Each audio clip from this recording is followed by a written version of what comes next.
I have this phone apart. This Starlight here.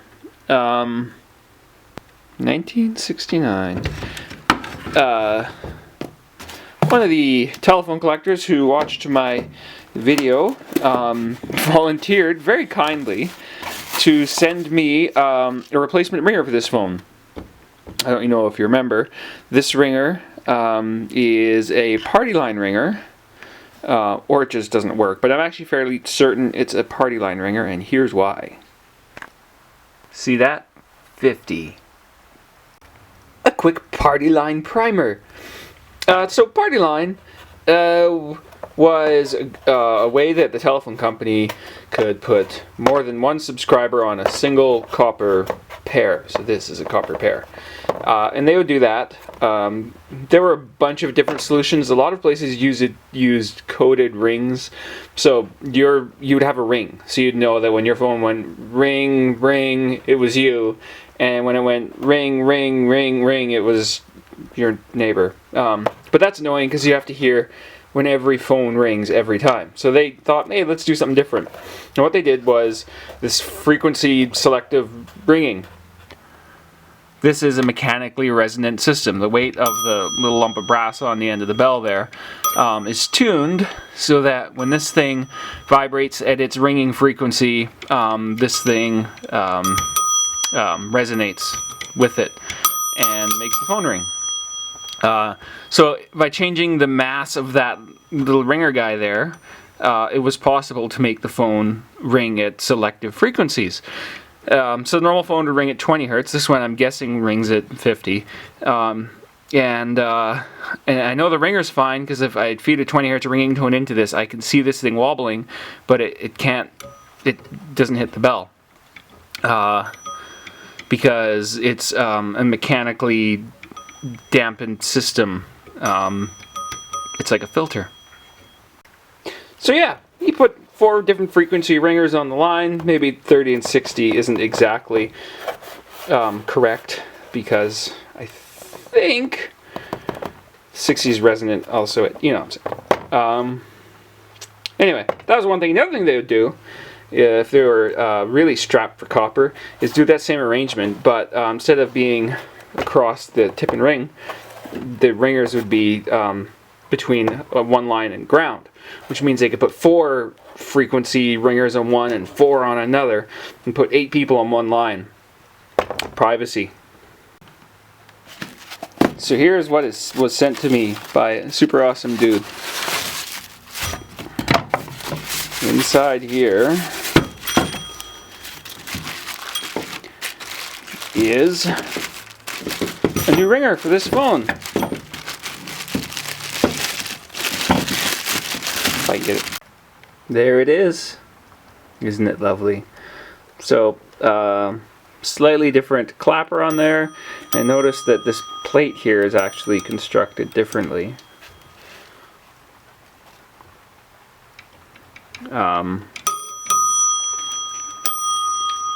Same sound. So we'll swap that in. I only have one hand, so I'm gonna shut this thing off, and I'll get right back. Silly me, can't even keep track of 2 wires.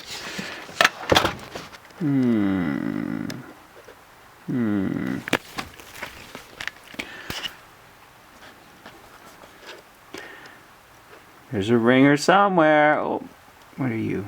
You're not a ringer. Yes, you are. See? There it is, right there. Red and green.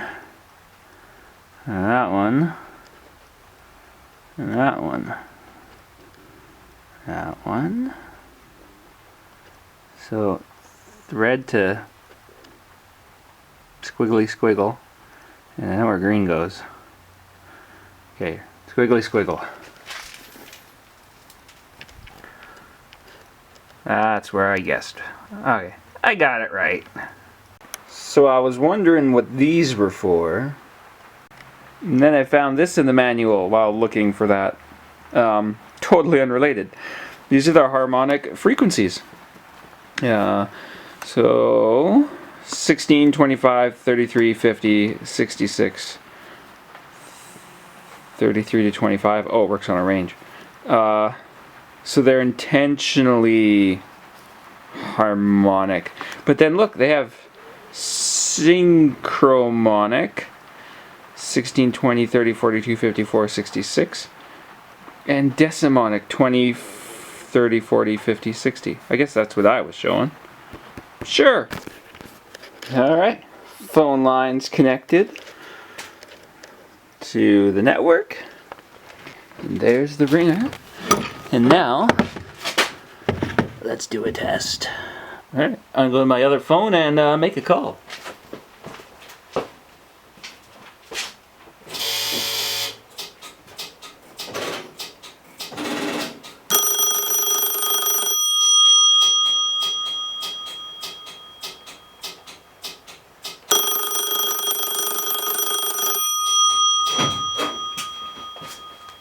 Ever wonder what happens when you take the governor out of a dial?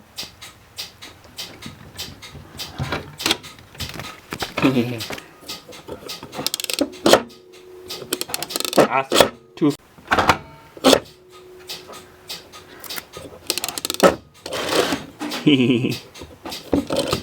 No, it actually got a 0 through. Let's try this again at the highest number on the system.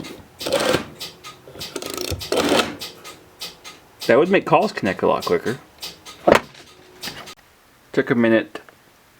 I took a minute to adjust the dial, and I found further proof that this was, in fact, a party line phone.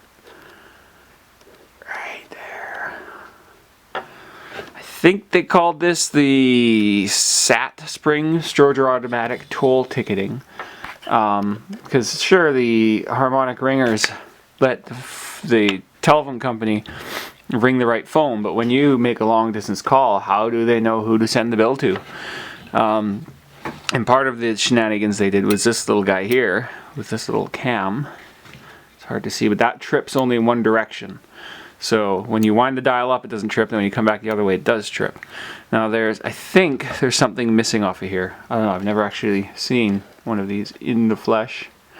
But what it would do is when you dial the number, this thing would pulse. I can't remember. I think it pulses ground to either tip or ring or something like that, which indicates to the office which subscriber you are.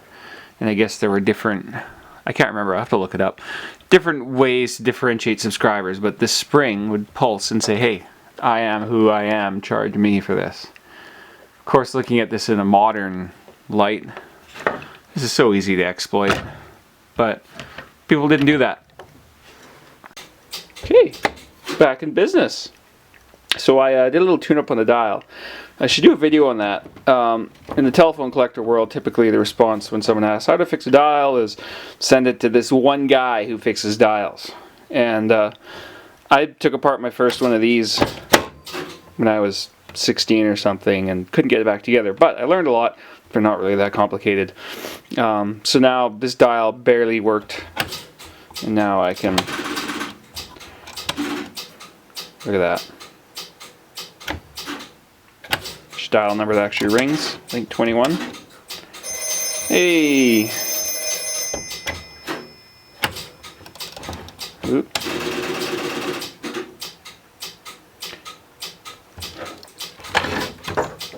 Guess I need to fix that other problem. Ever seen a phone with a tan line? This is one of my first phones I picked up. I robbed the receiver for this phone. Conveniently, they're all very much the same, but they're actually all very much different. But for my purposes, it's good enough. Now there's a key on this that needs to line up. Right there. Now this is interesting. This phone, I don't know where it came from because it's a U.S. phone. It's U.S. made parts. It's GTE Automatic Electric on the front, and it has the old Starlight or Automatic Electric logo on the back. That was a perfectly normal thing to do back in the day. They'd bring a phone back, mix and match parts, and refurbish them, and send them back out again. Oh, well. but they always recycled. The other fun thing is I can look at that, mix and match, but I'm not gonna.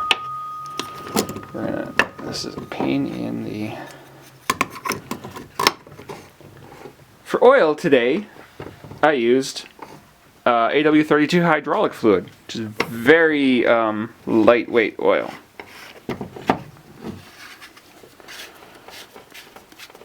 Okay, see if we have sound. I'm on lockout now. Reset that. Oh, hello? It's a working phone. Let's go hang it back up.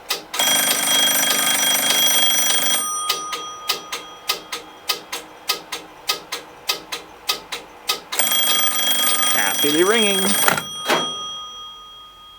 Thanks, Jim.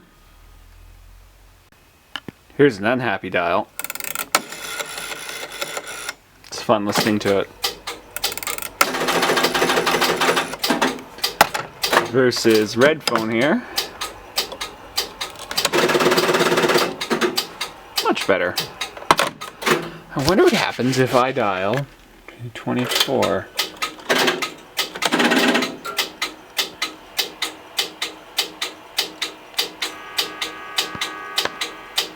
Something's making a sad sound.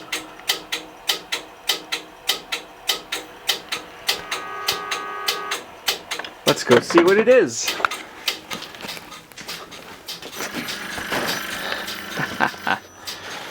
Oh dear.